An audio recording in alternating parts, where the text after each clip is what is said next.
Welcome back to A Celtic State of Mind. I'm Paul John Dykes, and what better way to start your week than a wander round paradise.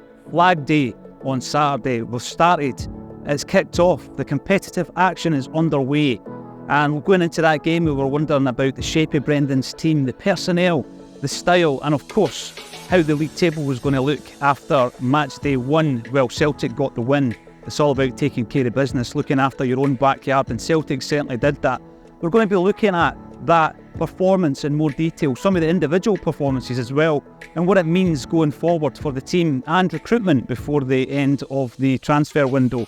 But also, going into this game, I was talking about taking care of business, and after match day 1, Hibs, Rangers, Aberdeen, they've all dropped points. Celtic are on maximum points, and that's all that matters.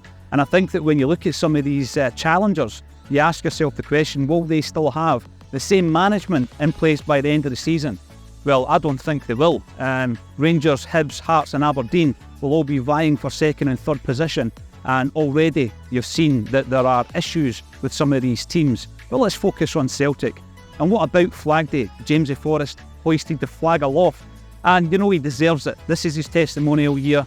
He's a much loved member of that Celtic squad, and of course he was on the bench, which was no surprise. What about the rest of the starting 11 though? And Nawrocki, he makes his competitive debut, and I think he was very impressive. It looks as though he's got all the attributes of a typical defender with regards to winning the ball, both aerially and on the deck.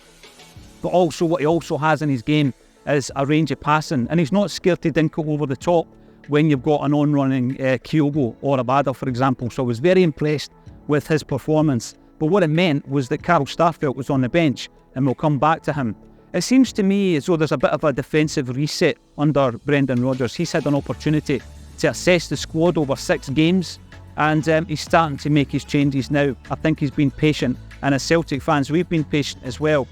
What does it mean for Carl Starfelt? Well, we all know that he's going to be leaving the club now, because Brendan Rodgers said as much after the game. It comes as no real surprise, to be honest with you, and I think sometimes it's a timely reminder that footballers are also human beings, and there's a few personal issues involved in that move as well. We will of course wish him all the best when it happens. It looks as though Celta Vigo will be the destination, and it looks as though Celtic will be getting our money back, maybe with a small profit on top of that as well. And we'll talk a wee bit more about the defence, but what about the players who were left out? How telling is it that Haksabanovic wasn't in the squad, and Bernabe also dropped out?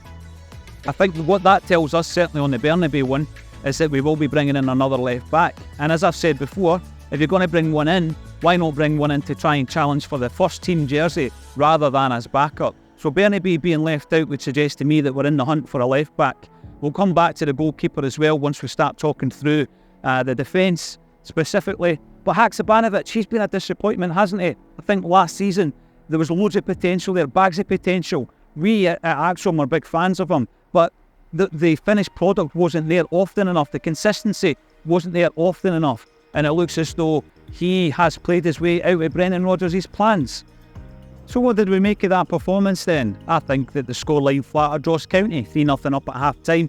We could have scored another 1 or 2 in that first half, and then going into the second half, I don't really subscribe to this winning a half patter that we got after the game. It was a good convincing win for Celtic, but there's a few issues I think still in relation to the defensive capabilities of some of the starters, which resulted unfortunately in us shipping a couple of goals, which were preventable, particularly the first one. So let's start off with Joe Hart. He's got to command his area a lot better than he did for that first goal that Ross County managed to pull back.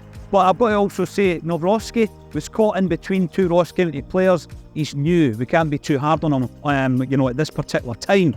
But I think he's going to do better. He's going to grow into that position. He's going to have to be stronger as well. And playing alongside Carter Vickers, who was his usual cool, calm customer, then I think he's going to improve, and he'll be a very good signing for Celtic. Right back, Tony Ralston looked like the backup, I think. No disrespect to Tony. Tony's a great squad player. But once Alistair Johnston steps in, I think we'll see a different dynamic down the right-hand side. As good as Ralston is on the overlap, left back, as I said before, I think the fact that we are in the market now for another one, it's exemplified by the fact that Bernabe didn't even make the bench. Taylor didn't have a particularly bad game, but I think that he needs pushed for his first team jersey. That didn't happen last season. And then we move into the midfield. And what about David Turnbull, eh? So when I look at David Turnbull, at the beginning of the pre-season, I suggested that he might be on his way out, simply because he wasn't getting the game time that his talent deserved, and he's at an age where he needs to be playing a lot of games. And I think that was also echoed by Matt O'Reilly after the game during that interview. Matt O'Reilly likes a good wee dig here and there, doesn't he?